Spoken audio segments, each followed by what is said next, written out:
अभी तक जितने हमने प्रोग्राम देखे काफ़ी खुशी हो रही है।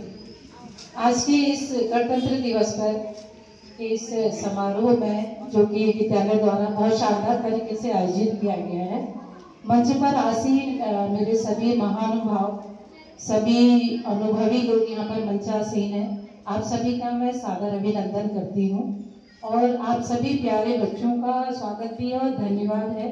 आपने इतने कम समय में तैयारी के साथ यहाँ पर जो कार्यक्रम पेश कर रहे हैं, गणतंत्र दिवस को इतने उल्लास के साथ मना रहे हैं, उस सभी के लिए आप प्रशंसा के पात्र हैं और मैं उम्मीद करती हूँ कि आपके अंदर का ये जोश है ये हमेशा बना रहना चाहिए। जैसे कि आज आपने जितने भी हमारे महानुभाव ने आगे से आपके सामने बात रखी संविधान के बारे में, बाबा साहब अम्बेडकर के बारे में, तो कहीं न कहीं जब भी हम संविधान का नाम लेंगे, गणतंत्र दिवस का नाम लेंगे, उसमें स्वाभाविक रूप से हम भीमराव अम्बेडकर जी का भी नाम लेंगे, क्योंकि संविधान नाम लेते ही भीमराव अम्बेडकर जी हमारे मस्तिष्क में आ जाते हैं, उनके बारे में हम लोग बातचीत करना शुरू करते हैं। तो आज के दिवस की सभी को सबसे पहले बहुत बहुत बधाई। संविधान में अभी एक बच्ची ने बहुत सुंदर तरीके से यहाँ पर प्रस्तावना पेश की थी।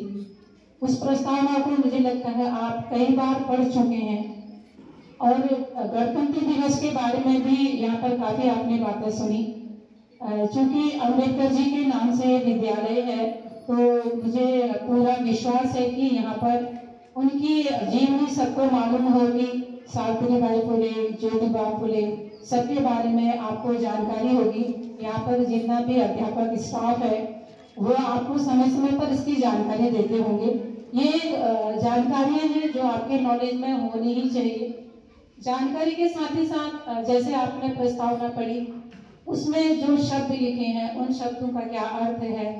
हम स्वतंत्रता समानता की बात कर रहे हैं तो उसका क्या मतलब है, ये आपको महत्वपूर्ण जानकारी समय समय पर आपका जो भी यहाँ पर मैडम लोग हैं, सर लोग हैं, मेरे ख्याल से वो देते रहते होंगे कि प्रस्तावना में जितना भी लिखा है पूरा सार्वजनिक संपूर्ण जानकारी उसमें है। उनका आप लोग आपकी समझ में जहाँ पर नहीं आता है तो जरूर प्रश्न पूछिए।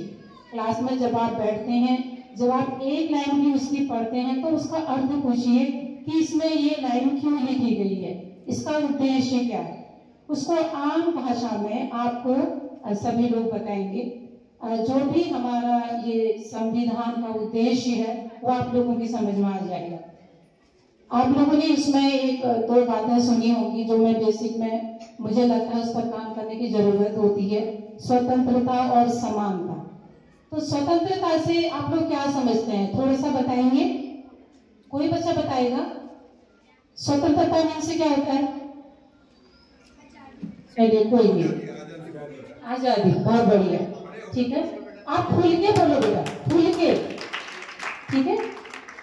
इसलिए मैं कह रही हूँ आपको शब्द का अर्थ मालूम होना चाहिए। स्वतंत्रता मतलब आजादी। किस चीज की आजादी?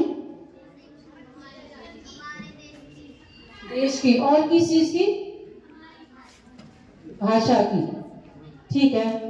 आप इसलिए मैं कह रही हूँ इसको पूरे जानिए। स्वतंत्रता का मतलब है संविधान में जब आपने पढ़ा उसको, आपको किस चीज की स्वतंत्रता है?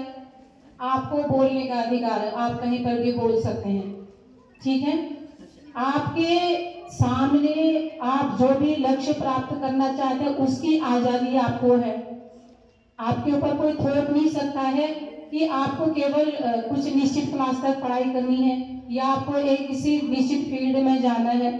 स्वतंत्रता मतलब आप अपने विचारों को बोल सकते हैं, ठीक है। मैं आपके सामने यहाँ से मैं बोल रही हूँ, ये मेरे विचार है, मेरी मर्जी है कि मैं यहाँ पर क्या बोल रही हूँ, इसका मुझे अधिकार है।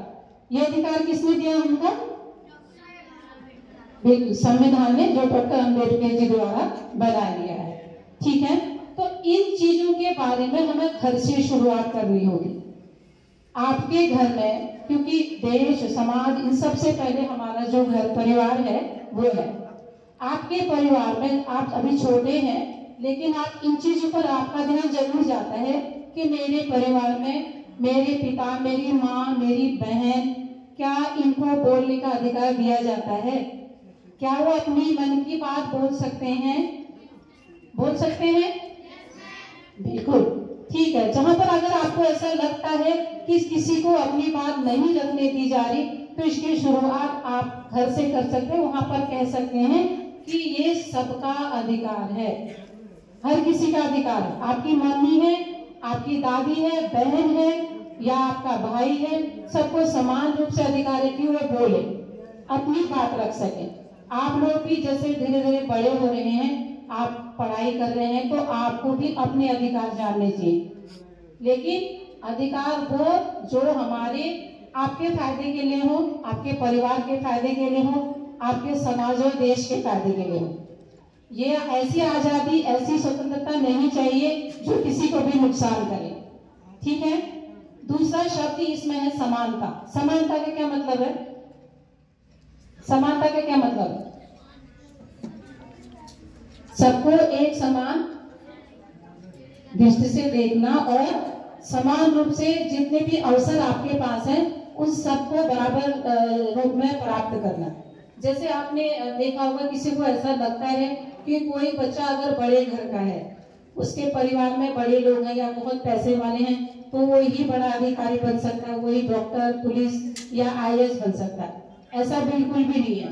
जितने भी हमारे सरकार ने, हमारे संविधान ने जो भी आज को हम जितने भी नौकरी के कहिए, कोई भी करियर के किसी भी क्षेत्र में जो भी अवसर है वो सबके लिए बराबर है, चाहे वो गरीब घर का हो चाहे अमीर घर का हो, किसी भी जाति या धर्म का हो। ठीक है। समानता का अर्थ है कि आप लोग अपने समाज में, अपने आसपास में किसी की जाति के आधार पर, धर्म के आधार पर या जेंडर के आधार पर, यानी कि लड़का लड़की है करके भी भेदभाव नहीं होना है। तो इन समानताओं का ध्यान हम लोगों को अपने घर से शुरू करना है, अपने आसपास में इसको लागू करना है। ठीक है। आप लोग के घर में भेदभाव होता है आपके साथ?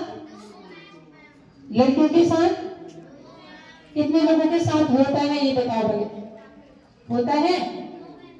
लड़कियों के साथ भेदभाव होता है घर में? नहीं होता। बहुत अच्छी बात है। वो इसलिए नहीं होता है क्योंकि आप लोग पढ़े लिखे हो, है ना? तो थोड़ा बहुत मेरे ख्याल से होता भी होगा।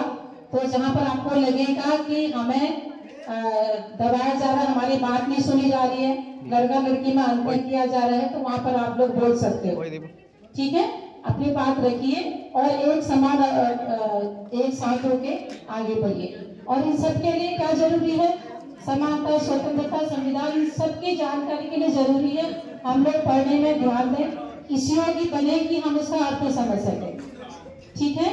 तो आप लोग ये सांस्कृतिक कार्यक्रमों के साथ ही साथ पढ़ाई में भी अपनी रुचि बढ़ाइए और चीजों को जानने के लिए अपने अंदर जिज्ञासा पैदा करिए। आपका जो स्टाफ यहाँ पर है, मैं उनसे सादर निवेदन करना चाहूंगी कि बच्चों के मन में ये भावना आप लोग डालें कि आप लोग जब पढ़ेंगे लिखेंगे, उच्च रूप से शिक्षित होंगे, तभी आप समाज के बारे में, देश के बारे में जान पाएंगे। समय समय पर हमारा जो सिलेबस है, सिलेबस के अलावा बच्चों को इस तरीके की कक्षाओं का आयोजन किया जाए। जो भी उनको पाठ आप पढ़ाए उसको व्यवहारिक रूप में लागू करने के लिए उनको प्रोत्साहित करें। आप सभी का धन्यवाद। धन्यवाद मैम। आपने